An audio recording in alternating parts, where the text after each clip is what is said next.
हिंगोलीत वनविभागाचा संतापजनक निष्काळजीपणा. जखमी रोहीला उपचाराविना सोडले वाऱ्यावर. वाढत्या उन्हामुळे पाणी आटलंय आणि तहानेने व्याकुळ झालेले वन्य प्राणी आता गावांकडे धाव घेत आहेत. पण हिंगोलीच्या खांबाळा गावात माणुसकी आणि वनविभागाची संवेदनशून्यतेची दोन टोकाची रूपं पाहायला मिळाली. एका कुटुंबाने जखमी रोहीला नीलगाय आपल्या घरात 3-4 तास सुरक्षित आश्रय दिला. पण रक्षक म्हणून घेणाऱ्या वनविभागाने मात्र या मुक्या प्राण्याला अक्षरशः मरणाच्या दारात सोडून दिलंय.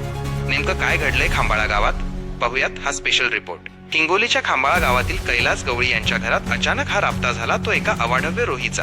घरात आधीच अर्धांगवायूने ग्रस्त आई, वृद्ध वडील आणि अपंग मुलगा. अशात या वन्य प्राण्याने शिरकाव केल्याने कुटुंबाची अक्षरशः गाळण उडाली. घरात सामानाची नासधूस झाली, पण तरीही या कुटुंबाने माणुसकी सोडली नाही. प्राणी हिंसक नसून तो जखमी आहे हे लक्षात येताच गावकरी धावून आले. रेल्वे किंवा रस्ते अपघातात हा रोही गंभीर जखमी झाला असावा असा प्राथमिक अंदाज आहे. गावकऱ्यांनी आणि गवळी कुटुंबाने या प्राण्याला घराच्या एका कोपऱ्यात तब्बल 4 तास सुरक्षित ठेवून वनविभागाला साकडं घातलं. अपेक्षा होती की वनविभागाची टीम येईल, या जखमी जीवावर उपचार करेल.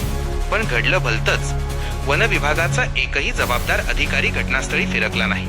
त्यांनी चक्क एका सर्पमित्राला तिथे पाठवलं. सर्पमित्राने रोहीला घराबाहेर तर काढलं, पण त्याच्या जखमांवर साधी मलमपट्टीही न करता त्याला तसंच जंगलात सोडून दिलं.